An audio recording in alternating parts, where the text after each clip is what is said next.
assessoram os deputados. O deputado resolveu apresentar um projeto sobre, digamos, retirar postes das ruas e fazer toda a fiação subterrânea, que é tipo do tema que é objeto de legislação. No caso é municipal, né? Mas digamos que apareça alguma coisa desse tipo aqui na Assembleia.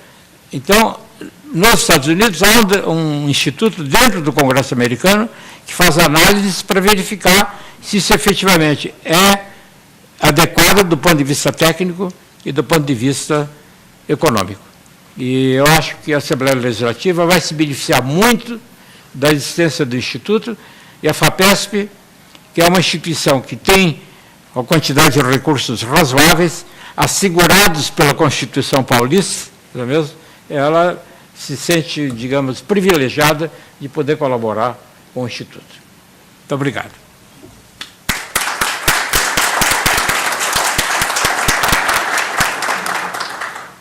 O privilégio realmente é nosso. Eu vou fazer só, então, passar para uma breve saudação do senhor Sérgio Queiroz, por favor. Nós vamos agora fazer uma... Primeiro nós vamos... Saudaçãozinha. Ok. Um olá. Bem, eu queria só... Eu sou Sérgio Queiroz, coordenador adjunto de pesquisa para inovação da FAPESP, e eu vou aqui fazer uma rápida apresentação para vocês do que é o programa PIP, e dizer também da satisfação de estar aqui, usar essa oportunidade para apresentar nesta Casa de Leis que é um programa que talvez seja o maior programa de apoio a pequenas empresas inovadoras no Brasil hoje, né? Nós vamos apresentar aqui alguns resultados, vocês vão ver o que a FAPESP tem feito nessa matéria. E de início aqui nós vamos começar, nós vamos esperar o deputado ou vamos seguir a programação? A gente vai tocando, sem problemas, depois ele se junta a nós. Então eu vou dar início ao vídeo, né? É o vídeo que vai apresentar o que é a FAPESP, e em seguida eu vou fazer a apresentação do programa PIP para vocês.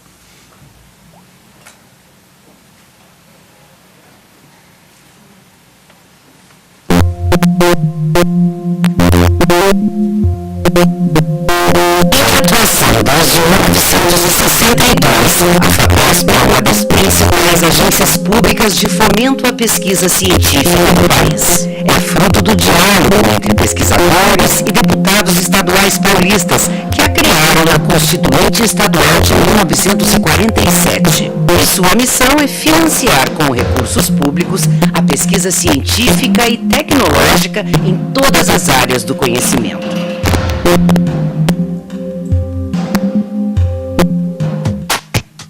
A FAPESP apoia, em média, 20 mil projetos de pesquisa por ano e mantém acordos de cooperação com centenas de organizações de países em todos os continentes.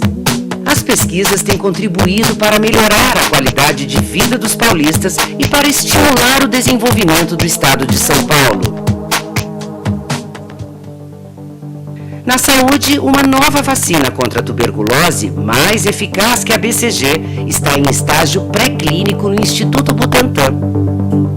A vacina brasileira contra o HIV, desenvolvida pela Faculdade de Medicina da USP, INCOR e Butantan, foi testada com sucesso em macacos. Recrutados pelo Hospital das Clínicas, mais de 17 mil voluntários participam da última etapa de testes da vacina contra a dengue, desenvolvida também pelo Instituto Butantan. A Companhia de Engenharia de Tráfego decidiu aumentar em 20% o tempo de travessia dos semáforos para pedestres da capital paulista. O anúncio se deu após a publicação de um estudo da Faculdade de Saúde Pública da USP, ao constatar que 98% dos idosos não conseguem atravessar a rua no tempo dos semáforos. Os pesquisadores da Unicamp descobriram que bactérias presentes na flora intestinal provocam resposta inflamatória em uma região do cérebro e estudam uma maneira de estimular o surgimento de novos neurônios que controlam o apetite. Um estudo apoiado pela FAPESP estima que cada R$1 de recursos públicos investido em pesquisa, educação superior e extensão rural na agropecuária gera um retorno de R$10 a R$12 para a economia do estado de São Paulo. Os esforços de pesquisa realizados nos últimos 20 anos em São Paulo no combate ao amarelinho resultaram em uma redução de 43% em 2008 para 3% em 2017 do número de plantas contaminadas no estado de São Paulo e no Triângulo Mineiro. Já o programa FAPESP de pesquisa em bioenergia tem apoiado estudos que mostram o crescente potencial da cana-de-açúcar no estado de São Paulo. A produtividade atual de 80 toneladas por hectare por ano poderia alcançar 381 toneladas por hectare por ano com o desenvolvimento de variedades destinadas à produção de bioenergia, que já estão sendo pesquisadas. Com o apoio da FAPESP, empresas trabalham no desenvolvimento de tecnologia, na produção e venda de agentes naturais, destinados ao controle biológico de pragas em plantações como a soja e a cana-de-açúcar, reduzindo o uso de defensivos, protegendo o ambiente e a saúde, com menor custo para o produtor. O programa FAPESP de Biodiversidade envolve cerca de 1.200 profissionais e já rendeu ao Estado de São Paulo mais de 23 instrumentos legais, entre leis, decretos e resoluções elaborados com base nos resultados do programa Biota FAPESP. Desde 1997, a FAPESP investe no maior programa de apoio às pequenas empresas inovadoras e apoio às startups no Brasil. A empresa de Jaboticabal criou um produto que aumenta a capacidade de reprodução do gado bovino, com possibilidade de aplicação também em outros rebanhos. A tecnologia desenvolvida pela empresa de Campinas permite o comando de cadeira de rodas por pessoas tetraplégicas com movimentos da face, da cabeça e da íris. O projeto educativo com auxílio da realidade virtual traz uma expedição pela pré-história. Instalada no Museu Catavento, a exposição Dinos do Brasil permite que visitantes conheçam algumas das 30 espécies de dinossauros que cruzaram alguns estados brasileiros. Estes são apenas alguns exemplos de estudos desenvolvidos por cientistas do estado de São Paulo, que tornam a FAPESP reconhecida como uma das principais agências de fomento à pesquisa científica e tecnológica do Brasil.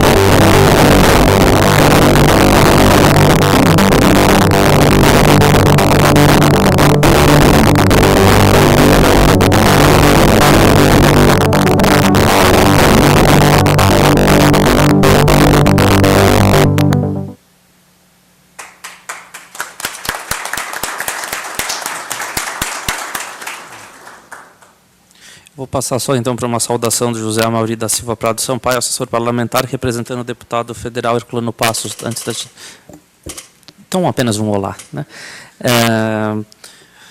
Senhor Sérgio, vou passar então para a condução dos trabalhos, propriamente dito. Se você quiser, inclusive, assumir aqui o meu lugar, porque eu vou assistir. Vou assumir aqui. Então vai fazer a apresentação. Então, passo a palavra então ao Sérgio Queiroz, que vai fazer a apresentação do programa PIP, propriamente dito. Fique à vontade. E também chamar depois as empresas para fazerem a apresentação. Bem, obrigado. Vocês viram pelo vídeo aí uma apresentação panorâmica das atividades da FAPESP. Eu vou comentar aqui as atividades da FAPESP que estão voltadas para a pesquisa para a inovação, em particular o programa PIP, que é o Programa de Apoio à Pesquisa em Pequenas Empresas, né? Eu queria começar aqui só, como o professor Goldenberg já mencionou, a FAPESP ela foi criada, teve a sua criação prevista em 1946, mas a sua concretização em 1962, a partir do decreto do governador Carvalho Pinto, né? E ela foi criada com esse objetivo de apoiar a pesquisa no estado de São Paulo. para vocês terem uma ideia de como o orçamento da FAPESP se distribui por áreas, mais de 50% desse orçamento está dedicado à pesquisa aplicada, né? 8% aproximadamente a infraestrutura, 39% a pesquisas mais básicas, voltadas para o apoio ao avanço do conhecimento. Os 3 principais programas de apoio à pesquisa para a inovação da FAPESP são esses aí. O PIT, que é um programa de parceria para a inovação tecnológica, o Centro de Pesquisa e Engenharia, um programa mais recente, e o PIP, que é o Programa de Pesquisa Inovativa na Pequena Empresa. Eu vou falar rapidamente dos 2 primeiros e depois, em seguida, falar do PIP. O Programa Parceria para a Inovação Tecnológica é um programa voltado para apoiar pesquisa colaborativa entre instituições de pesquisa de São Paulo e empresas, né? As empresas, elas fazem a chamada P&D, Pesquisa e Desenvolvimento Interna, mas elas também fazem pesquisa e desenvolvimento com parceiros externos. O objetivo da FAPESP nesse programa é apoiar justamente esse tipo de atividade das empresas, junto com instituições de pesquisa de São Paulo. Quaisquer empresas de todas as partes do Brasil e do mundo, né? Basicamente, FAPESP e empresa, a ideia é que FAPESP e empresa cofinanciem uma pesquisa que acontece numa instituição de pesquisa de São Paulo. E tem 2 formas, basicamente, de apresentar propostas neste programa. Uma Pitch Demanda Espontânea, que foi criado em 1995, em que empresa e instituição de pesquisa formulam uma proposta, submetem à FAPESP, essa proposta é analisada, se a proposta for bem avaliada, segue adiante. E a segunda maneira mais recente é o chamado Pitch Convênio, em que FAPESP e empresa lançam chamadas públicas conjuntas em temas definidos, temas de interesse da empresa. Existe um comitê gestor entre FAPESP e empresa que tem a palavra final sobre quais são as propostas que vão ser apoiadas. E vocês podem ver aí uma pequena lista das são muitas empresas que já foram apoiadas nesse programa, empresas de várias partes aí do Brasil e do mundo que se associam a instituições de pesquisa de São Paulo para fazer pesquisa em colaboração. Dentro desse mesmo conceito de pesquisa em colaboração, surgiu esse Centro de Pesquisa e Engenharia. A gente tem aí um instrumento mais recente, foi implantado nos últimos anos, já vários em implantação. O primeiro deles foi com a Peugeot Citroën, né? A Peugeot Citroën é um assunto biocombustível. A FAPESP também lançou um com a British Gas, que hoje é Shell, no assunto gás natural. FAPESP Natura, FAPESP e GSK, existem 2 com a GSK, GlaxoSmithKline, um no assunto química verde e outro no assunto de descoberta de novos alvos para novos medicamentos. Então, o objetivo desse programa é apoiar pesquisas e desafios de médio e longo prazo, esse pode durar até 10 anos, aí o desenvolvimento desse centro, pesquisa aí com alto impacto, né? E em que há um cofinanciamento da FAPESP e da empresa, exatamente como no PET, mas há também uma cogestão entre a instituição de pesquisa e a empresa. O vice-diretor do centro é alguém indicado pela empresa que atua efetivamente no dia a dia do centro, né, do centro de pesquisa. E quando a gente observa também que as instituições de pesquisa têm feito um esforço considerável para atrair esses centros, né, para sediar esses centros, e para isso elas oferecem infraestrutura, oferecem apoio de pesquisadores, de técnicos. Então, quando a gente computa essa contrapartida não econômica das instituições de pesquisa, na verdade, a gente tem uma distribuição dos recursos que é mais ou menos a seguinte: para cada real que a empresa coloca, a FAPESP coloca um outro real e a instituição de pesquisa coloca R$2, né, na forma de contrapartida não financeira, contrapartida econômica, computando aí salários, infraestrutura, etc. Né? Então, esse modelo também é um modelo que tem atraído muito interesse, muitas grandes empresas, inclusive, têm buscado a FAPESP para estabelecer esses centros de pesquisa e engenharia, que estão sendo, eu citei alguns aqui já implantados, há outros em negociação que estão sendo implantados, também dentro desse espírito de se promover a pesquisa em colaboração, pesquisa colaborativa entre instituição de pesquisa e empresa.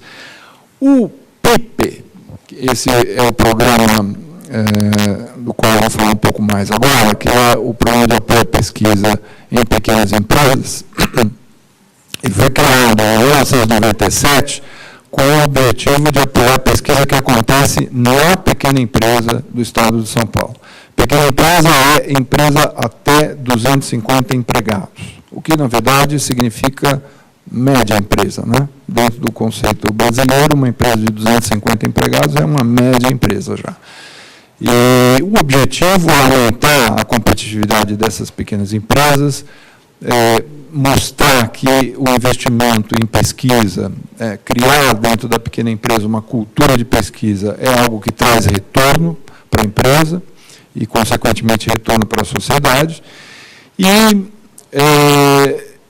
criar postos de trabalho qualificados nas pequenas empresas. Né? Uma das coisas que a gente sabe sobre o sistema de inovação no Brasil é que esse sistema ele tem cria relativamente poucas oportunidades de empregos qualificados de pesquisa nas empresas, ao contrário do que a gente vê em outras partes do mundo. A maior parte dos pesquisadores no Brasil não estão nas empresas, estão nas universidades, instituições públicas de pesquisa, diferentemente do que a gente observa em outras partes do mundo. Então, criar mais oportunidade de emprego para pesquisadores em empresas, isto é um objetivo importante do sistema que é preciso endereçar, não é? Quer dizer, o gasto em pesquisa e desenvolvimento no Brasil, como proporção do PIB, é ainda baixo e ele precisa aumentar. E precisa aumentar principalmente porque o gasto em pesquisa e desenvolvimento nas empresas é relativamente pequeno. Né? E é nisso que a FAPESP ajuda, é nisso que um programa como o PIP ajuda, criando oportunidades para as empresas investirem em pesquisa e desenvolvimento. Então, como é que o PIP funciona? O PIP, como eu já mencionei aqui, ele está voltado para pesquisa em pequena empresa e pesquisa que tem potencial comercial. Uma coisa interessante do PIP que eu queria destacar aqui é o fato de que a FAPESP não exige que a empresa exista para submeter uma proposta para avaliação. Então, claro que se a proposta for submetida e aprovada para receber o recurso, é preciso constituir a empresa. Mas para avaliar a proposta, é possível submeter a proposta colocando lá empresa a constituir. Não é?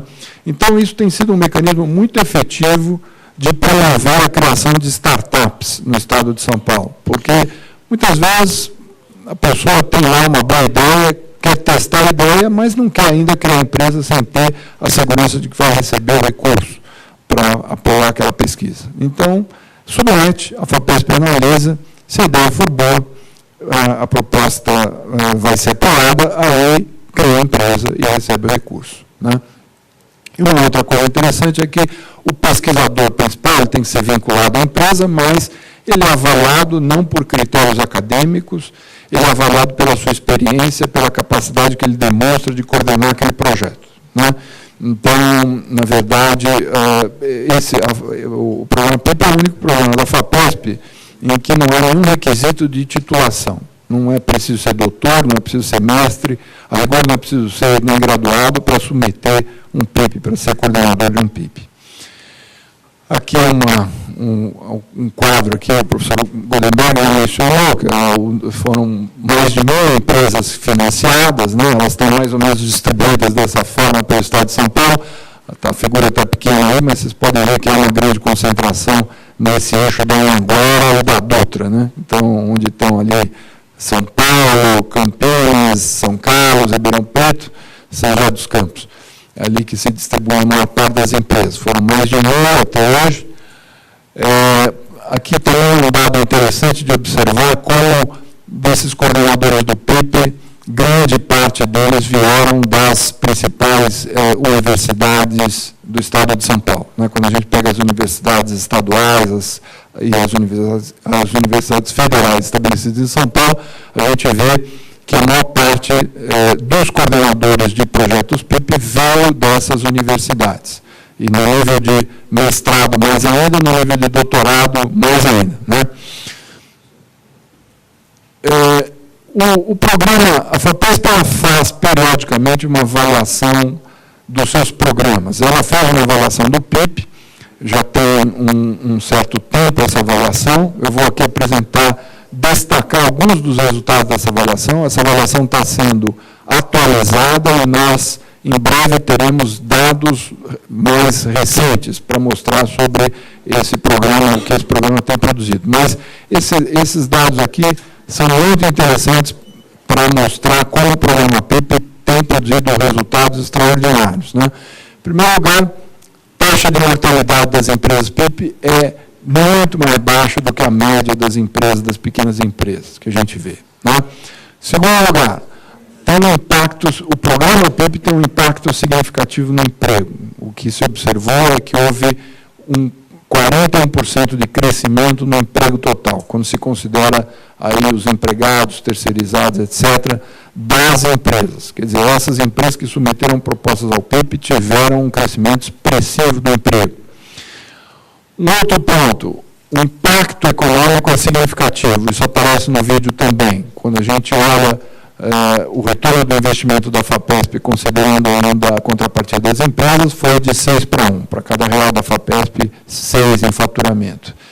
E o programa é autossustentável, no sentido de que o que ele gera de receita em impostos é suficiente para pagar os custos dos projetos novos. Né? Então, aquilo que a gente chama de faturamento PIP. O que é um faturamento PIP? É aquele faturamento que só existe porque existe o programa. É o faturamento são as receitas obtidas com as inovações do programa. Não haveria esse faturamento se não houvesse programa. Esse faturamento, ele gera imposto, algo que paga os custos do programa. Né? Aqui também a gente observa como recentemente o programa vem crescendo, né? Foram mais de 230 projetos financiados no ano passado, este ano já passou de 200, a nossa expectativa é de que esse número possa ser ultrapassado, o número do ano passado, então esse número vem crescendo, a demanda tanto a demanda de projetos como o número de projetos que são concedidos anualmente.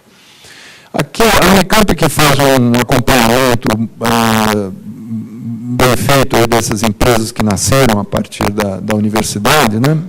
As chamadas feiras da Unicamp, elas mostram bem um resultado interessante dessas pequenas empresas e como essas pequenas empresas geram riqueza, né, geram valor para a sociedade. Porque existem hoje mais de 500 criadas, são 485 empresas ativas, com quase 30 mil empregos, já são 28 mil empregos, né, e um orçamento que ultrapassa o orçamento da universidade.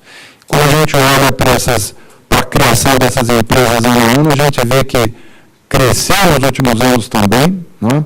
Uma boa parte dessas empresas, obviamente não todas, mas uma boa parte dessas empresas são empresas apoiadas pelo PIP, receberam apoio do PIP, algumas delas surgiram com o PIP, né?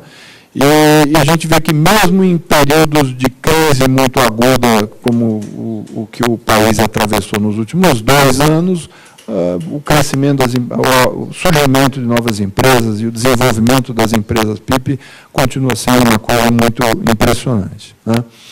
Eu vou aqui agora só passar a palavra para 5 casos. Antes de passar, vou só para... tá bom. Você tem mais... É só que queria fazer o convite, registrar a presença do deputado Itamar Borges, convidá-lo para compor a mesa aqui conosco. Por favor. Deputado Itamar Borges, líder do PMDB aqui na casa. Tudo bom? Como vai? Você está bom? Sérgio. Tá bom. O deputado vai falar agora. Ok. Então, eu só vou deixar aqui vou passar aqui anunciar para vocês, na verdade, o que vai ser a sequência aqui do evento.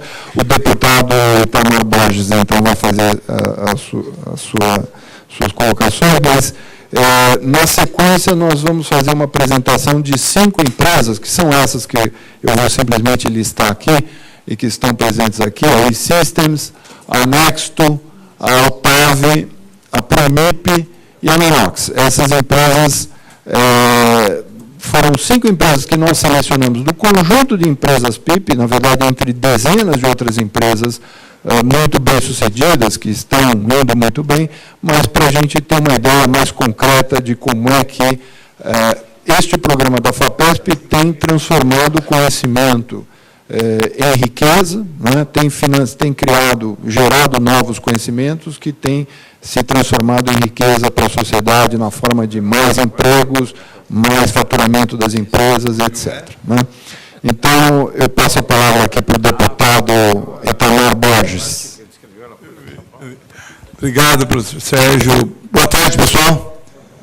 Desculpa, eu estava num outro compromisso fora, assumi o compromisso aqui com o Vinícius, do nosso Instituto do Legislativo Paulista, e com o professor, presidente e ministro Goldenberg, nosso querido professor Goldenberg, que estaria aqui para esse momento da abertura, até porque agora às 16 horas a Assembleia Legislativa promove o último lançamento, né, Vinícius, do Índice Paulista de Responsabilidade Social. Eu acompanhei em 4 regiões, a Assembleia foi em 15 regiões do Estado de São Paulo, hoje estamos fechando a 16ª região, o Estado é dividido em 16 regiões administrativas, levar para cada região administrativa o que ela realiza a cada 2 anos, que é o Índice Paulista de Responsabilidade Social. É um indicador importantíssimo.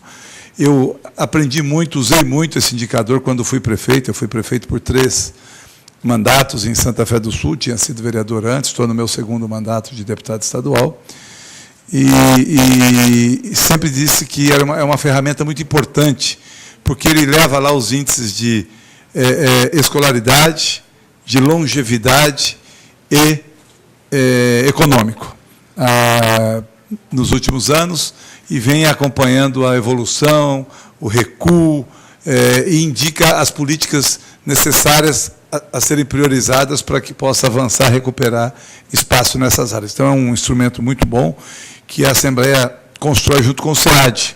O SEAD é o parceiro, junto com o ILP, de elaborar esse índice. Nós já estamos aí preparando para lançar mais um agora, o ano que vem. E, então, daqui a pouco nós temos esse evento fechando aqui a região, mas fiz questão de estar aqui, até porque a Frente Parlamentar do Empreendedorismo, que presidimos aqui nesta casa, cumprimentando o representante do deputado Herculano, a Frente Parlamentar do Empreendedorismo, que preside nessa casa, provocou que pudéssemos estar aqui hoje, nesse momento. Porque nós temos realizado importantes encontros, reuniões, debates no Instituto Legislativo Paulista, aqui nas comissões desta casa, e também nas nossas entidades parceiras, como a Fiesp, a FEComércio, a FACESP, o SESCOM, o SEBRAE, todos os parceiros, as nossas universidades, todos parceiros das ações da Frente Parlamentar, as incubadoras, e o Centro Tecnológico, e com esse trabalho que nós temos realizado juntos, com o apoio dos meus colegas deputados, nasceu esse importante passo que a FAPESP e o ILP promovem. Serão 3 encontros, né? 3 momentos que vão acontecer. E eu quero agradecer, professor Goldenberg, nosso ministro, desde já, porque a seu pedido, o Pacheco já nos retornou, e o ano que vem nós vamos ter aí um momento especial, atendendo uma solicitação da Frente Parlamentar também, que é com relação a levar a FAPESP, seminários da FAPESP no interior, focado na orientação, na preparação de interessados em participar do novo edital do PIP, né? que sai ano que vem. Porque nós temos percebido, e o professor Sérgio acabou de demonstrar aqui, uma concentração de participação das empresas, mas ao redor das universidades, enfim. E a ideia é que a FAPESP possa contribuir ainda mais, como já vem fazendo, em ampliar ao máximo a participação. Eu me recordo, e falava com o Silvério Crestana, que é o consultor da Frente Parlamentar aqui na Assembleia, de quando o professor aprovou a lei lá atrás, do meio para o 1%, acho que o Quest era o governador da oportunidade, e o quanto a FAPESP vem multiplicando e vem contribuindo de forma muito positiva em todos esses sentidos. E, mais recentemente, aprovamos uma lei desta frente parlamentar que eu presido, que é sobre a inovação tecnológica, pedindo aí o cumprimento do, no mínimo, os 20% garantido pela lei federal, destinado às pequenas empresas. A FAPESP cumpre isso e vem atendendo, mas não quer dizer que não caiba um choro aqui, professor Goldenberg, porque eu percebo aí que está tendo um investimento em torno de 40, 50 milhões da FAPESP aí para a pequena empresa aí, na inovação tecnológica para a pequena empresa. Um pouco mais do que isso? 120, o ano passado. E aí, como acabou de chegar aqui na casa a peça orçamentária e a previsão orçamentária para a Assembleia, aliás, amanhã é o último dia que recebe emenda, amanhã é o último dia, e a FAPESP está com uma estimativa de 1 bilhão e 400 milhões, é isso, professor? Um orçamento de 1 bilhão e 400 milhões para o ano que vem, e como é 1 bilhão e 400, dá para chorar, para aumentar um pouquinho esses 120 aí, voltado, até porque, olha o número, professor Sérgio, eu não tive a sorte de pegar desde o início, mas o pouco que eu peguei da sua fala aqui, serve para essas duas colocações. A primeira que eu fiz, que é ampliar um pouco a abrangência territorial, a abrangência que eu estou dizendo aqui é territorial, e a segunda que eu colocaria, nos indicadores do SEBRAE, apresentou aqui que a mortalidade das pequenas empresas atinge aí em torno de 70%. Quando elas vêm para dentro do PIB e participam desse programa de inovação, caiu para 8%. Se nós ampliarmos esses 120 para 240, por exemplo, esse 1 bilhão e 400 hoje ele vai ser maior, porque a micro e pequena empresa, comprovadamente a micro, pequena e média empresa, é a que mais emprega, é a que mais tem desenvolvido, é a que tem garantido importantes resultados da arrecadação também do Estado, e se nós fortalecermos ela, segurarmos a sua mortalidade, e, ao mesmo tempo, criarmos condições para que ela cresça em inovação, em outras questões, com certeza ela vai incrementar a receita do Estado, incrementando a receita do Estado, vamos incrementar a receita da FAPESP também, e o que é muito importante. Eu sei que o professor Goldenberg e a sua equipe têm sido muito sensível, tem sido muito parceiro, nos recebeu lá por diversas oportunidades, já vinha com avanços importantes, mas sempre muito sensível, procura sempre que possível dar mais um passo naquilo que é possível. Os editais têm ampliado a sua divulgação, têm aberto para que oportunidades como essa, que a parceria com o ILP possa vir aqui. Vejo aqui amigos da incubadora, empresários, que apresentam seus editais, suas propostas, e têm sido contemplados, e têm desenvolvido importantes projetos, e eu quero dizer, professor, que nós estamos muito felizes. A Frente Parlamentar do Empreendedorismo, composta por 62 deputados desta casa, e por mais de 60 entidades da área econômica do nosso Estado de São Paulo, da área produtiva, do setor produtivo e das universidades, do setor de pesquisa, comemora não só esses avanços, porque nasceu dessa frente, eu acabei desviando um pouco, a lei eu acabei dizendo, a lei que garante esses 20%. E nós temos outros programas. Por exemplo, nós lançamos agora, 3 meses atrás, mais ou menos, com o professor Dr. Nalini, na Secretaria de Educação, o primeiro plano estadual de educação empreendedora. Eu, quando fui prefeito em Santa Fé do Sul, criei o Plano Municipal de Educação Empreendedora, e foi fundamental, foi fantástico. Santa Fé ficou em primeiro lugar no IDEB, no país, em educação municipal, em educação pública. E isso foi muito bom. A cidade avançou muito e a educação empreendedora contribuiu muito, essa disciplina contribuiu muito para esse resultado. E aprovamos uma lei aqui na Assembleia, criamos um grupo de trabalho, 2 anos de estudo, o ILP teve presente, essas entidades todas, nasceu o plano estadual e agora acabou de ser lançado e começa a ser implantado nas mais de 5 mil escolas estaduais para os mais de 4 milhões de alunos da rede pública estadual, incutindo, levando a cultura empreendedora lá na base, no alicerce. Então, é um avanço muito importante e eu acho que são coisas como essas, iniciativas como essa, que nos deixa muito satisfeito e disposto a dizer, professor, que nós queremos muito e precisamos muito da FAPESP. Eu queria fazer aqui uma sugestão para finalizar minha participação aqui nessa abertura e já no meio do evento. Um dos objetivos da lei é identificar todas as instituições que destinam recurso para a inovação tecnológica na empresa. E atendendo a uns 20%. Nós temos muitas que já estão identificadas e algumas ainda não identificadas. Pedimos esse estudo ao SEBRAE, o SEBRAE começou, fez um orçamento e parou no meio do caminho. Tivemos como presidente do Tribunal de Contas, doutor Cid Meraldo, e o Tribunal de Contas, a partir da próxima fiscalização, já vai colocar nos seus índices de fiscalização nas instituições públicas, se está cumprindo essa lei de destinar no mínimo 20% para inovação tecnológica nas empresas, nas pequenas empresas, mas nós precisamos de um instrumento a mais, e aí a FAPESP poderia nos ajudar junto com o ILP.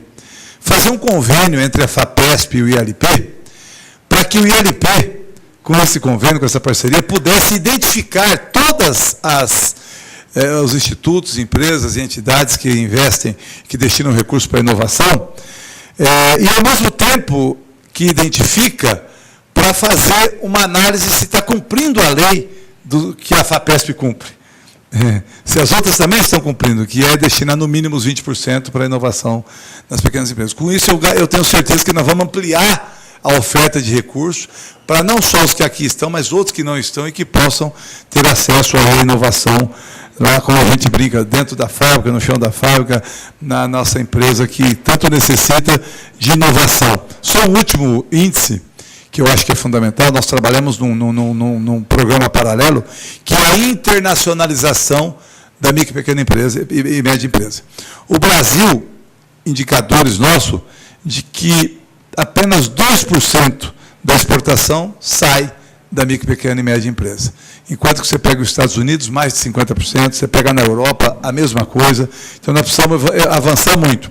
E, para isso, quanto mais inovar, mais condições nós teremos de ampliar a internacionalização, a exportação, o crescimento, o fortalecimento, e, com isso, uma abrangência muito grande. É essa a colocação que eu gostaria de fazer. Mais uma vez, parabenizando e agradecendo a FAPESP, grande parceira e grande incentivadora da inovação e cumpridora da lei da inovação e tecnológica na pequena empresa e média empresa do nosso Estado de São Paulo, e que possa, então, levar, professor, e considerar essa minha sugestão, já que o SEBRAE ficou fora da condição dele desenvolver essa pesquisa, esse trabalho, esse diagnóstico, se é possível desenvolver junto com o ILP. Obrigado e parabéns a todos por estarem aqui. Eu queria entregar, professor, aqui o relatório anual, 16 e 17, todo ano, a Frente Parlamentar. O nosso vice-presidente da frente é o deputado Caio França, ele é meu parceiro nessa luta. Temos o SESCOM na Secretaria Executiva, o Silvério Cristiano é o consultor, e aqui é um balanço das atividades realizadas e dos resultados alcançados, da pauta com as instituições e com os parlamentares aqui da Frente Parlamentar. É um trabalho que todo ano desenvolvemos. Obrigado, gente. Um abraço. Bom, o deputado Itamar Já Borges. prometeu que vai estudar, viu? Líder incansável aí, no empreendedorismo aqui na casa. Passamos, então, às empresas? Vamos lá. Bem, vamos, então, seguir pela ordem estabelecida aqui. A gente começa com a E-Systems. Eu pediria ao Igor Santiago que fizesse a primeira apresentação.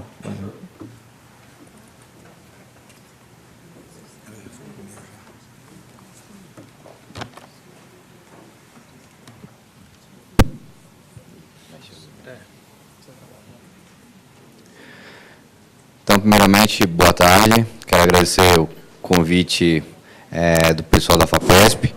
A nossa empresa é uma empresa que a nossa história se mistura muito com a história da FAPESP. Nós temos 3 sócios, sendo que 2 dos sócios são baianos e um é daqui do lado de Guanás. E a gente veio aqui para São Paulo por quê? Porque nossa percepção é que aqui em São Paulo são as maiores oportunidades para quem quer trabalhar com tecnologia. Então, fizemos engenharia de computação na Unicamp, e a partir de um sonho bem bobo na época, a gente queria prestar serviços de eficiência industrial e otimizar as nossas indústrias. Ouvimos um monte de impeditivos e mãos, porque quem são vocês, recém-saídos da universidade, para fazer um produto melhor que o da Siemens, que inventou o motor elétrico no fim do século XIX. Mas acreditamos nesse sonho, e a primeira instituição que apoiou a gente, depois da Unicamp, que já era a nossa casa, foi a FAPESP. Mas foi esse meio turbulento, porque a primeira vez que a gente solicitou o pedido do PIP, o nosso PIP foi recusado. E aí a gente teve que ter a perseverança e a força de vontade para entender aquela resposta da FAPESP, que não foi um não só, foi um não de 7 páginas de explicação por que a gente perdeu. E aí a gente aprendeu com aquilo e apresentamos de novo em 2008. E aí em 2009 a nossa empresa conseguiu o PIP1, conseguimos provar para os professores da FAPESP, inclusive para nós mesmos, que o nosso piloto funcionava, e fizemos o nosso primeiro projeto na Coca-Cola. Foi um projeto bem relevante. Esse primeiro projeto economiza até hoje 500 mil litros de Coca-Cola, que seriam descartados, e 100 mil garrafas PET. Então, dando um bom começo para a nossa empresa, a gente pediu o PIP2, que foi aprovado em 2012, e a empresa continuou crescendo, entre 50% e 100% ao ano, desde aquela época, e essas, basicamente, 3 pessoas no começo viraram 30 pessoas hoje. A nossa empresa foi investida por um fundo de investimentos. Então, professor, que os donos da Natura e do Itaú tiraram um pouquinho da aplicação financeira e aplicaram na nossa empresa. Então, a gente está iniciando esse processo de investimento produtivo em startups no Brasil. E conseguimos o PIP3 em 2014 para deslanchar esse crescimento. A nossa empresa hoje já tem mais de 100 projetos e 35 clientes, sendo que um deles é internacional. Então, o que nossa empresa presta para a sociedade? Além dessa economia de água e resíduo PET que a gente fez na Coca-Cola, o maior projeto de economia de água acabamos que fizemos no Rio de Janeiro. A gente ainda não conseguiu uma oportunidade aqui em São Paulo, e a gente economiza 2% da água entregue para uma população de até 10 milhões de pessoas que há em toda a região dos lagos. Então, basicamente, Búzios, Cabo Frio, Igarape, todas aquelas cidades lá, quem controla a distribuição de água, a abertura das válvulas da distribuição, é o nosso sistema de inteligência artificial. Então, com isso, a gente reduziu em 30% aquela sensação ruim de abrir a torneira e sair ar. Porque isso é uma deficiência de controle. Temos oportunidades em São Paulo, temos, na Sabesp, na Sanasa, entre outras, mas a negociação aqui tem sido mais lenta. Outro ponto que a gente também traz bastante valor é essa economia de energia que a gente realiza em nossos clientes. Nesses 35 clientes, 100 projetos, se a gente pegar toda essa economia que a gente realiza e colocasse para ser entregue na casa das pessoas, seria uma economia de 100 mil residências todos os anos. Então, com isso, a gente consegue evitar o ligamento das térmicas, ou pelo menos que elas vivem por menos tempo. Isso significa uma economia no valor da energia para toda a população. Nosso objetivo é crescer esse número de 100 mil residências para 20 milhões de residências nos próximos 10 anos. Então, é um objetivo bem ambicioso. Também contratamos pessoas muito qualificadas, basicamente das melhores universidades do estado de São Paulo, e a gente está sempre fazendo pesquisas, sempre melhorando o nosso produto, e a gente acaba concorrendo com multinacionais. Então, a gente tem que ser maior do que eles, porque eles, pelo menos, têm a marca. E isso a gente nem tem. Então, a gente tem que trazer um resultado realmente superior para que os nossos clientes acreditem no benefício do nosso produto. Já estamos exportamos para a Austrália, provavelmente vamos exportar ainda esse ano para os Estados Unidos, E como a gente exporta software, a gente contribui muito com a balança comercial, porque não tem peso. Então, gera um benefício importante e a gente paga os impostos, e diferente de muitos empresários, nós ficamos felizes em pagar esses impostos, porque nós temos confiança que esses impostos estão sendo reinvestidos, tanto em outras empresas como em educação. Parabéns pelo programa de educação nas escolas. Eu acredito muito que esse é o começo para o Brasil diferente nos próximos 10, 20 anos. Então, alguns dos nossos clientes sempre são grandes clientes devido a essa necessidade de ser intensivo em uso de energia. Esses são alguns projetos que a gente entrega. E a nossa empresa, de novo, ela não existiria sem essa contribuição com a FAPESP. E, além disso, nós tornamos os nossos clientes mais competitivos. Pensando em clientes de competição global, como a Suzano em papel, ou como a Votorantim na parte de metais, de alumínio, eles não têm como direcionar o preço de seus produtos. Se eles não forem cada vez mais eficientes, eles vão deixar de vender para os chineses. Então, isso é muito importante para, inclusive, mantermos esses empregos industriais no Brasil. E por isso que é importante esse investimento na área de inovação e esse pensamento de longo prazo. Porque a gente muitas vezes não consegue imaginar o impacto que esses investimentos têm no futuro, inclusive das próximas gerações. Então, escolhemos a FAPESP por ser uma instituição séria, e esses 8% se devem a isso, porque a barra de seleção da FAPESP é muito alta. Então, quem entra na FAPESP, primeiro, é uma empresa adimplente, tem todos os seus impostos pagos, tem um plano de negócio sólido e tem uma inovação defensável. Então, são empresas que, naturalmente, elas acabam sendo mais promissoras para dar certo. Com a ajuda da FAPESP, isso melhora. Mas é importante esse crivo. Esse crivo é também de inovação científica e tecnológica, para garantir que a empresa ela vai contribuir também para a ciência, ou pelo menos aspectos de tecnologia do país. É a organização pública, na minha humilde opinião, mais organizada que eu conheço. A previsibilidade da FAPESP é um diferencial muito grande, porque quando a gente vai fazer uma pesquisa de 2 anos, 3 anos, a gente precisa ter confiança que aquela bolsa, aí lá vem o chorinho, por menor que ela seja, ela vai cair na sua conta. Porque, senão, não tem comida para comer à noite. E isso faz diferença para o pesquisador. Então, quando ele se sente seguro com isso, ele consegue focar 150%, tanto na sua pesquisa quanto na sua empresa. E é difícil quando os órgãos públicos apoiam as empresas, não têm essa visão de previsibilidade e interrompem o recurso. Isso deixa a vida do empreendedor e do pesquisador muito mais difícil. E, finalmente, foi a única instituição que acreditou na E-Systems no começo. Se a gente olhar, a FAPESP apoiou a E-Systems em 2009. O primeiro investimento de capital privado que a gente teve foi em 2013. Porque o Fundo Pitanga é muito inovador. O Fundo Pitanga nunca teria investido na E-Systems em 2009. Porque em 2013 a gente já tinha clientes multinacionais. Então, o nosso produto já funcionava. Eles investiram a gente para crescer. Mas quem investiu na E-Systems para viabilizar a nossa tecnologia, para fazer tudo isso acontecer, foi a FAPESP. E, para finalizar, eu acredito que o nosso futuro e nossa visão como cidadãos ou cidadãs do Estado de São Paulo tem que ser como tornar a vida dos nossos conterrâneos melhor. Nós temos demandas urgentes, como saúde, como educação, como segurança, mas o meu pedido aqui para essa casa é que a gente sempre tenha essa visão de longo prazo, que se a gente não investir em ciência, não teremos recursos, não teremos eficiência para deixar a vida de todos cada vez melhor. Pelo contrário, o não investimento em inovação significa que vamos ser concentradores de renda e, no limite, todos vamos ter uma qualidade de vida pior. É isso que eu agradeço. Obrigado.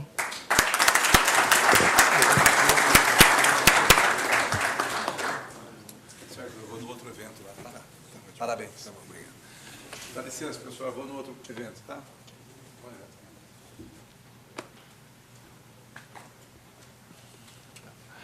Obrigado, Igor. Vamos passar, então, para a nossa segunda empresa, que é a Nexto. O Antônio Rossini, por favor.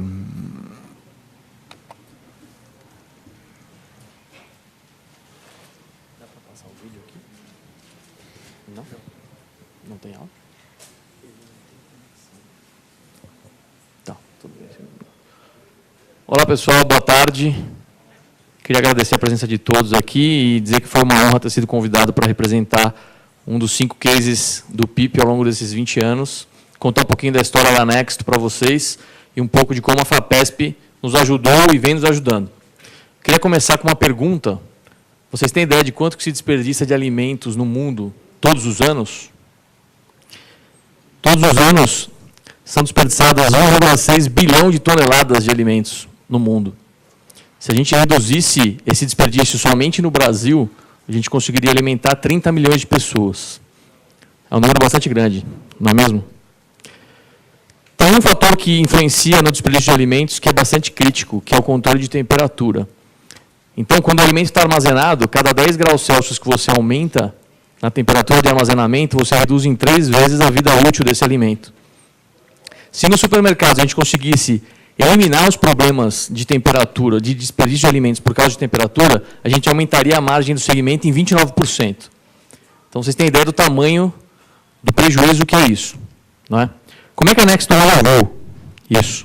A gente criou uma solução de internet das coisas, que, traduzindo, basicamente, são termômetros que se conectam automaticamente na internet, e por meio de um processamento inteligente dessas informações, a gente consegue saber se a mercadoria do cliente vai estragar ou não. Então, a gente coloca esses termômetros inteligentes em câmaras frias, refrigeradores, geladeiras, freezers, balcões refrigerados. Eles ficam se comunicando com a internet em tempo real. E o sistema processa essas informações para, caso tenha algum problema, ele alerte o cliente pelo celular, pelo tablet ou qualquer dispositivo que ele queira, em tempo real, a qualquer momento. Tá? Aqui tem algumas fotos desse dispositivo nosso instalado em alguns equipamentos. Ele pode funcionar tanto em equipamentos, como eu mencionei, como também em ambientes, como um centro de distribuição. Aqui ele está instalado num balcão refrigerado. Eu vou mostrar um vídeo que é de um dos nossos clientes, que é a Offner, em São Paulo, que tinha um desperdício de R$180 mil por mês de alimentos. E eles adotaram a nossa solução justamente para reduzir esse desperdício. E o cliente está extremamente satisfeito, tanto é que ele começou instalando a nossa solução na indústria, ou seja, na fábrica dos alimentos deles, e eles estão expandindo agora para todas as lojas de São Paulo. Então, ele está tendo um benefício bastante grande com a nossa solução. Infelizmente, eu não vou ter como mostrar para vocês, mas só a título de constatação, essa foi uma matéria da Rede Globo, que escolheu a Nexto para representar o estado de São Paulo, num estudo que foi feito do índice de competitividade entre os estados. Então, eles mostraram a competitividade de diversos estados do país, Mato Grosso, por exemplo, com agronegócio, e São Paulo eles escolheram o case da Nexto, porque São Paulo é tido como o estado mais inovador, e isso, sem dúvida, é conquistado por conta da FAPESP também. Então, a Globo nos procurou e a gente fez uma matéria para o Jornal da Globo, que foi bastante interessante. Depois, se vocês procurarem no YouTube, vocês vão conseguir ver isso. O mercado da nossa solução, só para mostrar como tem potencial econômico disso, é basicamente composto na cadeia alimentícia. A gente está falando de indústria, varejo e restaurantes e food services. Então, é um mercado que, totalizando, somando esses 3 grandes segmentos, a gente está falando de um mercado de mais de 1 trilhão de faturamento. Né? E que tem aí milhares, centenas de milhares de empresas e estabelecimentos. Você imagina quanto que eles não desperdiçam e quanto que eles não podem reduzir com uma solução como a da Nexto. Muita coisa. E pensando no mercado todo que a Nexto endereça, se a gente for falar de substituir todos os pontos de medição de temperatura pela solução da Nexto, nosso mercado potencial endereçável é de 14,7 bilhões de reais. Então, é muita coisa, separado nesses 4 principais segmentos: indústria alimentícia, food services, operadores logísticos e varejo alimentício. Eu trouxe aqui alguns dos nossos principais clientes, então Cacau Show, Offner, Baked Potato, que são nomes conhecidos de vocês, estão utilizando a nossa solução para reduzir desperdícios, né? E redes de supermercados. Mas também a gente tem visto tração agora em outros segmentos, como, por exemplo, o varejo de medicamentos, que passa pelo mesmo problema. Controlar a temperatura de medicamento é um problema. Se você for ver, por exemplo, vacina, tem que funcionar de 2 a 8 graus. Se esfriar muito, vai estragar o componente ativo da vacina. Se esquentar muito, vai estragar também. E o pior de tudo é que você não vai detectar que estragou. Você pode vacinar uma pessoa e descobrir quando for tarde demais. Então, você tem um controle em tempo real que te avisa no seu celular, caso dê algum problema, e que você automatiza todo o trabalho de emitir relatórios com finalidade de vigilância sanitária e de Ministério do Meio Ambiente e da Agricultura, por exemplo, é sem dúvida uma solução muito interessante. Reduz muito homem-hora para o cliente e reduz muito também os desperdícios. Tá? Falando um pouquinho agora do papel da FAPESP na nossa história e do programa PIP, bom, a Nexto nasceu dentro da USP. Tá? A gente foi fundado basicamente por 2 engenheiros, 2 formados na Poli e 1 formado na Unicamp. E hoje a gente tem mais de 90% do time todo formado na USP e na Unicamp e 40% com mestrado e doutorado. A gente começou a nossa história lá em 2011, dentro do CIETEC, né, que é a incubadora da Universidade de São Paulo. Então, em 2011, a gente conseguiu o nosso primeiro PIP, que foi para a construção do protótipo do nosso primeiro produto, que era uma solução de internet das coisas para rastreamento de ativos. Né? E já no ano seguinte, a gente pegou o PIP 2 também para a construção efetivamente do produto. Esse produto foi um grande sucesso, ele está no mercado até hoje, a gente tem 8 clientes com esse produto, inclusive clientes internacionais no Uruguai, e é um produto que nos dá receita.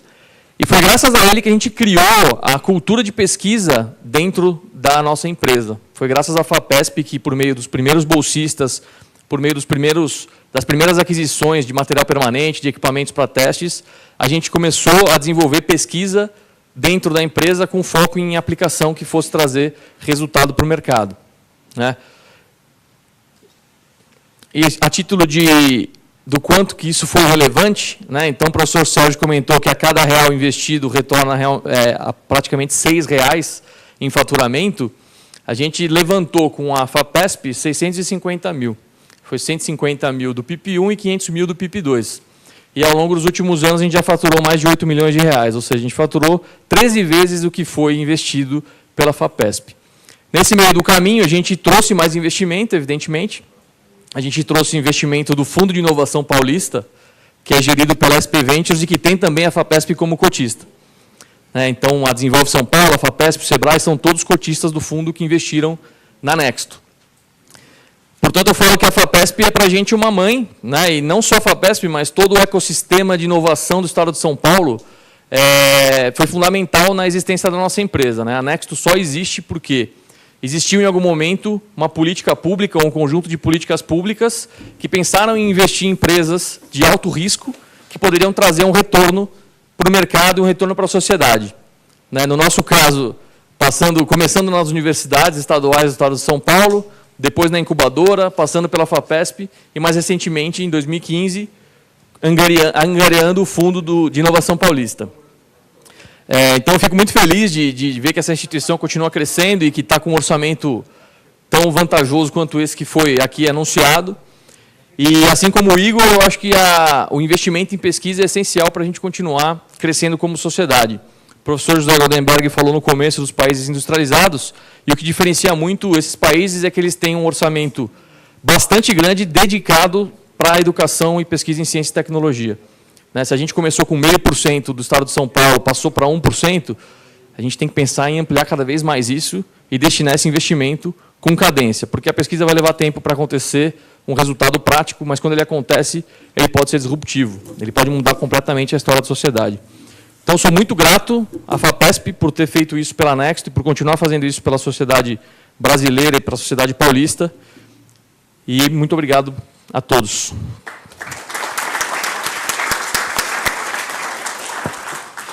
Obrigado, Antônio. Passamos, então, à apresentação da Nanox. O Gustavo Pagotto, por favor.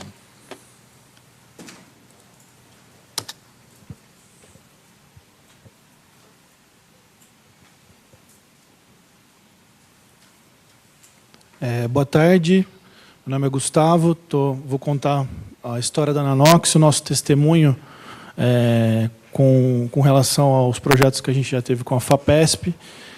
Obrigado pelo convite, é um prazer estar aqui contando a nossa história. E a Nanox hoje tem mais ou menos 10 anos, a gente montou a empresa em 11 anos, em 2005. Vou contar um pouco o que é a Nanox hoje, como a Nanox está hoje em 2017. Hoje nós somos em 13 colaboradores diretos, mais uns 8 colaboradores indiretos. 98% das pessoas que trabalham conosco possuem ensino superior completo. Desse time, 40% mais ou menos são mestres e doutores, que a gente conseguiu formar ao longo desses 10 anos. A Nanox hoje tem uma fábrica em São Paulo, em São Carlos, uma escritório aqui em São Paulo, tem uma operação, uma empresa nos Estados Unidos. Exportamos hoje recorrentemente para Colômbia, Chile, México e alguma parte da Ásia. E como que tudo isso começou? Na verdade, o que a gente produz? A Nanox, ela desenvolveu uma tecnologia patenteada, a gente tem patente nos Estados Unidos, na Europa, de um material bactericida, que ele pode ser de diversas formas, ele pode ser um pó, ele pode ser um líquido, mas a função que ele agrega aos produtos é eliminar bactérias e fungos. Então, nós desenvolvemos, ao longo desses 10 anos, uma linha de mais ou menos uns 16 produtos que vão incorporados dentro do processo de fabricação de alguns produtos. Aqui são alguns casos, como, por exemplo, de embalagens alimentícias. Então, o produto que nós comercializamos é um aditivo que vai para a embalagem alimentícia para eliminar bactérias e fungos daquelas embalagens que contêm alimentos. Bebedouros de água, na linha branca. Nosso primeiro case de exportação foi para uma empresa de linha branca no México, a GE. Desde 2009, a gente exporta o produto para aplicações em caixas de refrigeradores, também para bebedouros de água, facas, tanto industriais como residenciais, os cabos de facas, todos eles têm essa proteção bactericida.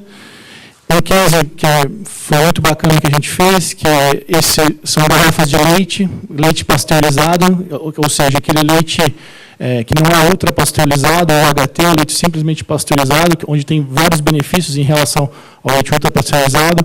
Ele tinha no Brasil, em média, um shelf life de 7 a 8 dias, dependendo da região do país. E a gente incorporando o material na embalagem, ou seja, protegendo a embalagem, a gente conseguiu estender o shelf life desse leite tipo A para 15 dias. Essa foi uma matéria que saiu na revista FAPESP, na agência FAPESP. A FAPESP ajudou muito na comunicação, foi traduzido para inglês. E, de repente, esse material vai no case mundial. Hoje, a gente está testando esse material em pelo menos uns 15 países do mundo, empresas de embalagem, empresas de leite, querendo testar e melhorar a qualidade do seu leite para conseguir distribuir mais ou aumentar o raio de distribuição, simplesmente adicionando um aditivo na embalagem. Não vai no leite, ele fica preso na embalagem e melhora, assim, o shelf life.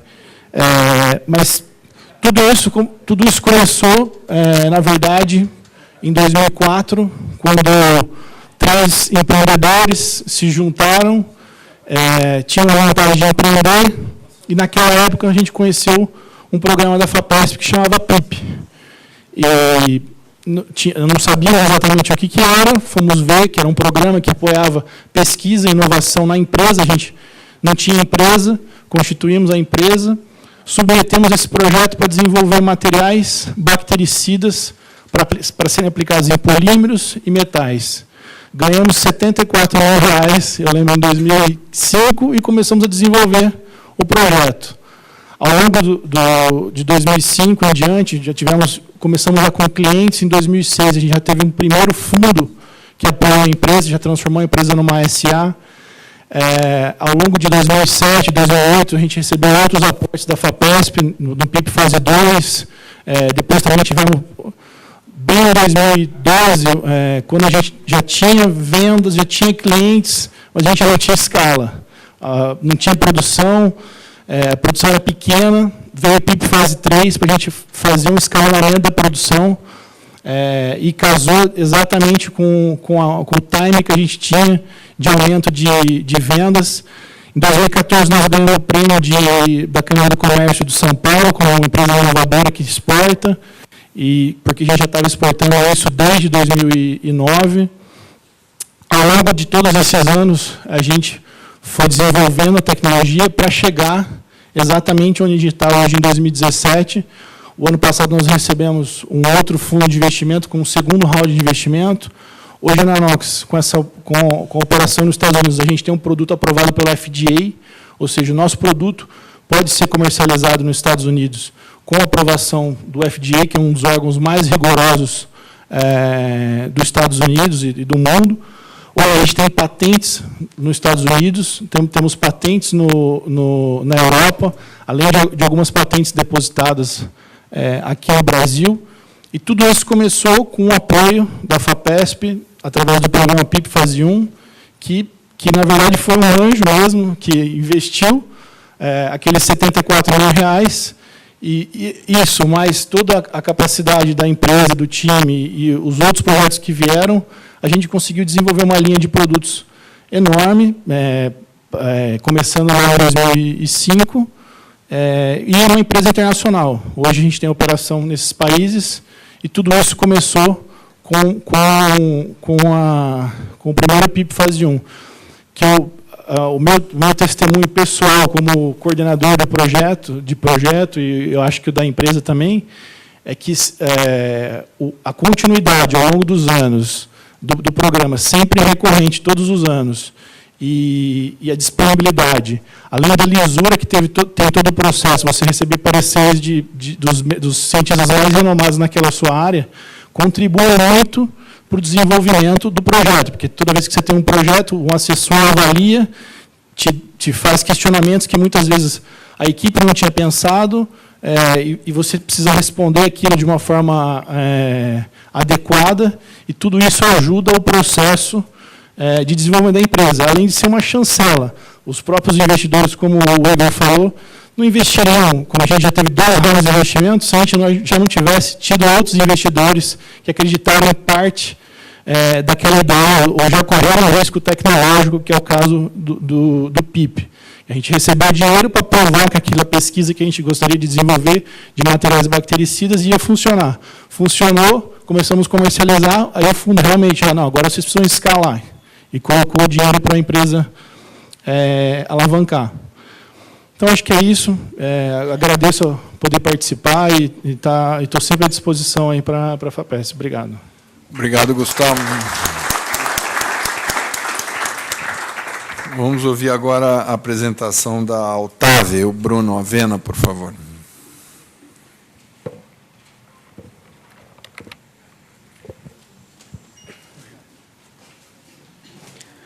Muito boa tarde a todos. Eu sou o Bruno, um dos fundadores da Altave. Primeiramente, agradeço o convite para estar aqui representando, né, junto com as outras empresas, esse programa que já tem 20 anos. E essa é uma das coisas que chama mais atenção do programa PIP, né, como um programa no Brasil consegue ter 20 anos contínuos sem nenhuma aprovação de projeto, né, é algo realmente de tirar o chapéu, né, como que a FAPESP conseguiu manter isso. E já deixo meu testemunho aqui que essa previsibilidade, como já foi colocado aqui pelo Igor, né, ela é fundamental. Assim, quando a gente estava ainda na faculdade, a gente fez engenharia no ITA e assim, a gente já olhava para esse programa e falava, não, isso aqui vale a pena investir esforços, porque eu sei que quando eu me graduar, esse programa ainda vai existir. Então, vale a pena me preparar para ele, e isso é um grande diferencial, né, para o empreendedor, para o pesquisador, saber que tem um programa que você pode contar com ele e que ele não vai, de uma hora para outra, desaparecer, como alguns programas que a gente já viu na área de ciência e tecnologia. A Altave, ela foi criada, como eu falei, no ITA, né? Então, dentro do ecossistema, o mesmo ecossistema que originou a Embraer. Eu e o meu sócio, Leonardo, somos os fundadores, né? E fizemos a engenharia aeronáutica no ITA. E de lá já começamos a empreender logo depois de formado. Ficamos incubados até esse ano, então na incubadora do ITA. Estamos indo para o Parque Tecnológico agora com a operação completa. Hoje somos 30 pessoas e mais da metade engenheiros. A solução da Altave é um balão cativo, que ele funciona como uma torre flexível. É um balão que fica preso por um cabo e ele pode ser facilmente reposicionado, inflado com gás hélio. Serve como uma torre para transportar equipamentos de vigilância e de telecomunicações.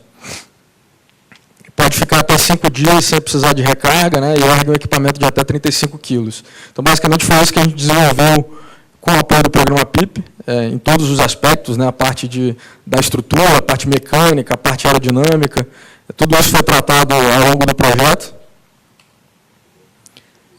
Como resultado, a gente tem uma plataforma que é bem flexível, versátil, a gente pode instalar em cima de uma picape e levar de forma móvel, né, para uma operação mais tática. É facilmente operável, temos depósito de patente internacional. Hoje, um único operador é capaz de colocar o sistema no ar e recolher com controle remoto.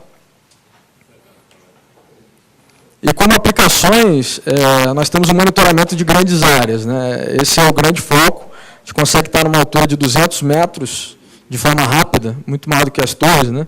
E de forma mais persistente, que a gente chama, né? Ou seja, a capacidade de ficar em operação sem precisar baixar por manutenção. Então, se você compara com os helicópteros, com os drones e com as torres, a gente está no meio, né? É algo que é versátil, mas tem um longo período de operação. Então, ali estão ilustrados duas aplicações, monitoramento de grandes eventos, monitoramento de fronteiras, monitoramento de queimadas. Fizemos um trabalho recente de detecção de incêndios no Vale do Paraíba. Em um só dia, a gente conseguiu detectar 38 focos de incêndio. E também estamos trabalhando na parte de telemetria para máquinas, ou seja, levar a conectividade para as zonas rurais onde não tem cobertura de internet. Tá? O nosso principal case foi o monitoramento dos Jogos Olímpicos. Foi o principal contrato que a gente teve. O Brasil, naquele momento, já tinha uma experiência grande com grandes eventos, em particular a Copa do Mundo, né? E nesses eventos ficou clara a necessidade de ter alguma solução que permitisse olhar para o todo, né? Ter a visão ampla do evento, ao invés de um monte de câmeras espalhadas. Então, essa necessidade, junto com o fato de, nas Olimpíadas, o problema ser muito maior que na Copa, né? Porque na Copa eram 2 horas de evento, cada evento. Nas Olimpíadas eram 4 locais de competição, com um monte de coisa acontecendo o tempo inteiro, transporte de atletas de um lado para o outro. Então, qualquer deslize poderia ter uma consequência grave, né? E a grande preocupação na época era o terrorismo, né? Então, eles especificaram uma solução que era para olhar isso todo, que pudesse olhar os 4 locais de competição de forma contínua durante os jogos. E nós apresentamos a solução, né? Fizemos todo o trabalho de levar para eventos testes e fazer demonstrações. E, no fim, fomos contratados por um contrato de R$24 milhões, dentro de uma licitação que a gente competiu com americanos e com franceses. Então, foi um pregão eletrônico bem selvagem, eu diria. Essa disputa para levar a tecnologia brasileira foi com grandes players. E só nesse contrato a gente recolheu R$800 mil de ICMS. Então, exatamente o que a gente recebeu de fazer em fase 2 da FAPESP. Então, só nesse caso a gente conseguiu pagar pelo menos essa parte do apoio que a gente recebeu, né? Então, essa solução ela monitorou 13% da área toda do Rio de Janeiro, somar os 4 sistemas, e cada sistema capturava 120 megapixels de imagem, então isso dá 60 TVs Full HD cada sistema de captura. Então, com a FAPESP a gente desenvolveu, já estava com a solução muito avançada, né, quase pronta, faltando a parte de adaptação das câmeras, que foi contratado, que foi realmente específico para o evento. Então, aqui algumas imagens mostrando essa aplicação nos jogos, mostrando a área de cobertura aqui, né, dos 40 km², a transmissão para a central de Centro Integrado de Comando e Controle lá no Rio. E com esse contrato a gente ganhou bastante visibilidade, inclusive internacional, e o encerramento das Olimpíadas foi feito pela Reuters ao vivo com um dos nossos sistemas de operação, foi bem... uma das maiores reportagens, né, dos jogos. O sistema, essa contratação foi um investimento mais relevante em termos de inovação para a segurança pública nas Olimpíadas. Então, foi realmente um orgulho para a gente conseguir desenvolver e entregar isso num prazo de 6 meses. e está com sistemas operacionais voando lá para fazer essa proteção desse que é o maior evento do planeta, né? Como resultado, né, o principal que a gente tirou das Olimpíadas foi realmente a maturidade tecnológica, né? Junto com esse desenvolvimento que foi feito em pesquisa, a gente desenvolveu a capacidade operacional, né, nas Olimpíadas. Então, isso, a gente treinou 80 servidores e isso deu uma capacidade nossa de se posicionar no mercado como um dos principais players do mundo. Hoje nós temos competidores, né, em Israel e nos Estados Unidos, basicamente. Todos focados no mercado de defesa. E no caso da OTAN, a gente desde o início pensou em ter uma tecnologia dual, muito por conta do processo de contratação brasileiro, né, que o mercado de defesa e segurança pública é bastante, diria, não regular, né? Então a gente sempre pensou em trazer também soluções para o mercado privado.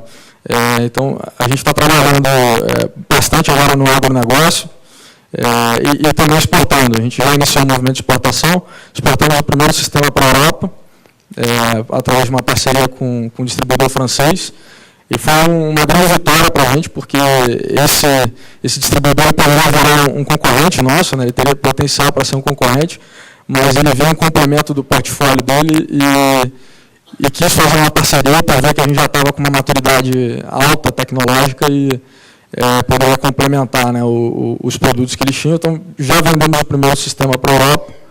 E foi uma importante vitória, né, mostrar que a gente consegue, com o produto nacional, entrar num mercado altamente restritivo, como o mercado europeu. Por último, só reforçar o agradecimento, né, à FAPESP. Assim, a pesquisa é algo que demora para dar resultado, né? Então, a FAPESP entra realmente no momento em que nenhum outro entra no país, né? Meus colegas colocaram aqui. O investidor, esse ano a gente está captando também, foi o primeiro investimento de Venture Capital. E, anteriormente a isso, o grande investimento foi realmente da FAPESP. Então, a previsibilidade, o investimento no momento de maior risco tecnológico são realmente muito importantes para uma empresa nascente e para esse ecossistema de inovação. Muito obrigado. Hein?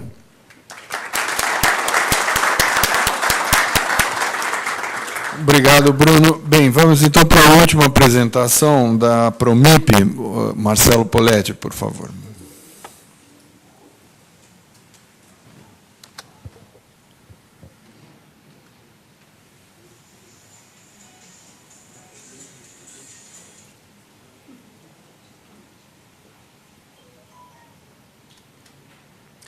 Boa tarde a todos. Em primeiro lugar, gostaria de agradecer a oportunidade de estar presente nesse evento, nessa casa, ao lado da FAPESP, para contar um pouquinho para vocês da história da Promip, uma empresa que também, semelhante ao que nós ouvimos aqui até agora, nasceu e se desenvolveu, sem dúvida alguma, por conta do PIP. Né? Eu sou sócio fundador da empresa, sou engenheiro agrônomo, sou formado na USP em Jabuticabal, fiz meu mestrado e doutorado em Piracicaba, na Exalc, e sou sócio então da empresa que é a Promip, né? Uma empresa de controle biológico aplicado e manejo integrado de pragas. Bom, quando nós falamos em manejo de pragas, o que nos remete é a principal ferramenta utilizada, não só no Brasil, mas em vários países, que é o controle químico. O controle químico, sem dúvida alguma, foi responsável por transformar a agricultura no que ela é hoje. Né? Hoje nós temos mais do que 50 milhões agricultáveis no Brasil, considerando as grandes culturas, como cereais, soja, milho, algodão e até a cana. Né? E o controle químico, as tecnologias associadas ao controle químico, foram, de fato, muito importantes para o crescimento e evolução do agronegócio. O problema é que em alguns momentos, especialmente agora, nós estamos tendo um uso muito intensivo e, de fato, até exagerado dessa estratégia de manejo na agricultura. Isso em pequenas, médias e grandes culturas. E esse fato tem levado a uma série de problemas relacionados ao desequilíbrio ambiental, o que leva, então, à ressurgência de pragas, a questão, então, direta no aumento dos custos de produção, ou seja, à medida que o produto não funciona, tem uma baixa eficácia, Normalmente o agricultor estoura as moléculas, aumenta as doses e isso leva, inevitavelmente, aumento nos custos de produção.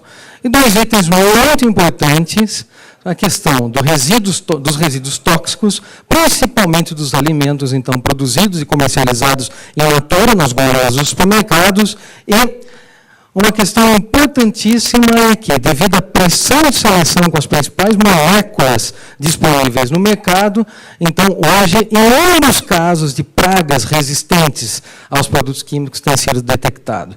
Foi exatamente diante desse cenário que, então, vislumbramos a oportunidade e iniciamos o nosso negócio dentro da incubadora da Exalctec, em Piracicaba, isso em 2006, 11 anos atrás, com o objetivo o quê? Com o objetivo principal de buscar e fomentar tecnologias sustentáveis para promover o manejo integrado de pragas. Então, com egressos do curso de pós-graduação em entomologia, que é ciência que estuda os insetos, desde a sua biologia, comportamento, evolução no campo, até o seu controle.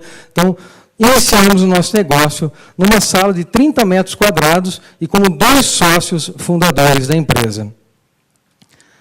Nosso negócio principal, dentro do manejo integrado de pragas, é o controle biológico aplicado.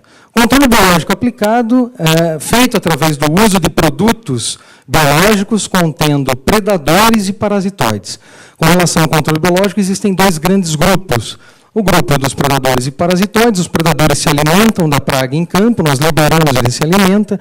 Os parasitoides são microvespas que utilizam larvas de seus hospedeiros, que são as pragas em campo, para completar o seu ciclo, esse negócio que nós nos inserimos. E os agentes biológicos, o uso dos agentes biológicos tem uma série de benefícios, como não existe, então, um efeito residual após a aplicação desse tipo de produto, o agricultor ele pode realizar a aplicação e a colheita ao mesmo tempo, a liberação é confortável, não exige EPIs, pode ser utilizado para o manejo da resistência de pragas, inclusive. Nosso primeiro projeto que deu origem à empresa foi o desenvolvimento de produtos biológicos contendo ácaros predadores. Nós fomos a primeira empresa no Brasil a desenvolver pesquisa e depois produzir esses produtos contendo ácaros predadores. Apesar de existirem inúmeras pesquisas sendo feitas na academia, essa tecnologia ainda não tinha sido transferida até o agricultor. O controle biológico com ácaros predadores, principalmente na Europa, ele ocorre desde os anos 70, para vocês terem uma ideia em termos de defasagem. E foi exatamente através de um programa PIP, fase 1 e fase 2, que nós tivemos, então, fôlego financeiro para poder investir no nosso departamento de P&D. O que dá origem, então, a esse produto, os ácaros predadores são distribuídos com o uso desse frasquinho para produtores de hortaliças, flores e frutas. A aplicação é feita de maneira manual, nessas culturas. Hoje nós temos são 5 produtos que estão sendo comercializados no país, sendo 3 deles compostos de ácaros predadores e 2 de microvespas. Todos esses produtos têm registro junto ao Ministério da Agricultura, Anvisa e IBAMA. Nós por sermos pioneiros nessa área, nós tivemos que convencer, inclusive, os ministérios da eficiência do produto e que esses organismos poderiam ser utilizados de maneira bastante eficaz nesses cultivos. Pegando os 6 produtos que estão sendo comercializados e voltando à história do PIP, a gente vê que ainda os 2 principais produtos da empresa vieram desse primeiro PIP, que representam cerca de 40% do nosso portfólio, 37% de nossas vendas de biológicos. Esse dado de produção, com 10 colaboradores em 2006, ele já aumentou. Em 2007, nós estamos com 20 colaboradores envolvidos diretamente na produção apenas desses 2 produtos biológicos. Após esse primeiro projeto, a empresa se desenvolveu novos, colocou esses produtos para comercialização, fomos pioneiros na comercialização dos biológicos no mercado brasileiro, mas tivemos outras oportunidades e investimentos em projetos via PIP. O segundo projeto que nós recebemos o aporte foi para a produção de abelhas sem ferrão, visando o serviço de polinização. Então, naquelas áreas onde nós tivemos a redução do uso dos produtos químicos, a intenção, então, é produzir essas abelhas em condições de laboratório e liberá-las em campo para o serviço de polinização. É um projeto que envolveu a FAPESP, em colaboração também com a Embrapa. E, atualmente, nós temos 2 projetos vigentes. Um terceiro projeto, então, que é um produto biológico contra biológico de mosca branca, uma das principais pragas no Brasil. E, recentemente, tivemos um projeto já no nosso setor de serviços para o desenvolvimento de tecnologias para manejo do Aedes aegypti. Então, levando em consideração a vocação da empresa para o desenvolvimento de novas tecnologias, e, acima de tudo, por passar pelo crivo da FAPESP, como já foi colocado nessa mesa, então nós nos credenciamos ao Venture Capital e fomos a primeira empresa em 2014 a receber um aporte, então, do Fundo de Inovação Paulista, cujo principal cotista é o Desenvolve São Paulo. Temos FAPESP como um dos cotistas, Sebrae, FINEP, Banco de Desenvolvimento da América Latina e a Jive, que é um investidor privado. Então, nós recebemos um primeiro aporte, um primeiro round de investimento em 2014. Fizemos, nessa ocasião, a aquisição de uma outra startup que nasceu em Lavras, dentro da Universidade Federal de Lavras. E, recentemente, recebemos o nosso segundo round de investimentos. Hoje, a nossa biofábrica, a empresa nasceu, então, dentro da Exalc, que hoje nosso escritório administrativo está localizado em Limeira, e a nossa biofábrica em Engenheiro Coelho, que é bem próximo de Campinas, fica a 60 quilômetros, nós temos cerca de 100 colaboradores. Boa parte do nosso quadro, cerca de 25%, 30% do nosso quadro, também é composto de pesquisadores com mestrado e doutorado, não só na área de entomologia hoje, mas também fitopatologia, nematologia e plantas daninhas. E a empresa continua inovando, e agora com o grande desafio de aumentar a nossa escala de liberação dos inimigos naturais em campo. Recentemente, nós incorporamos aos métodos de aplicação desses inimigos naturais, predadores e principalmente nos parasitoides ou nos veículos aéreos não tripulados. Hoje nós estamos liberando as vespinhas em cana com o uso desse tipo de equipamento, o que nos possibilitou a expansão do negócio mesmo em grandes áreas. Então, nós conseguimos fazer a liberação numa área de 60 hectares em apenas 1 hora.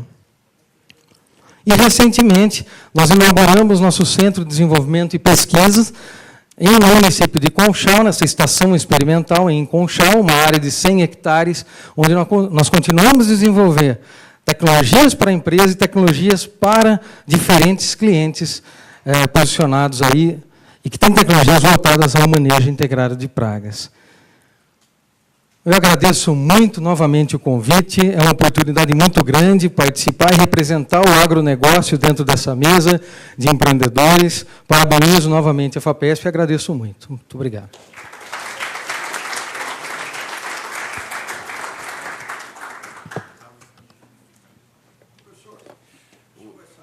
O professor vai precisar sair.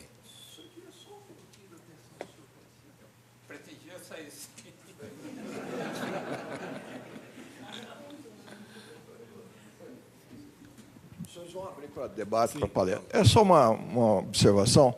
Primeiro, registrar esse momento histórico aqui do senhor vir aqui com a FAPESP, com esses empreendedores, pesquisadores que desenvolveram grandes contribuições para a ciência. Eu acredito que isso é da mais alta relevância. Eu já me dediquei à área de pesquisa também, e hoje me dedico aqui, junto com outros assessores e outros consultores, a apoiar o empreendedorismo na formulação de políticas públicas para a melhoria do ambiente de negócio.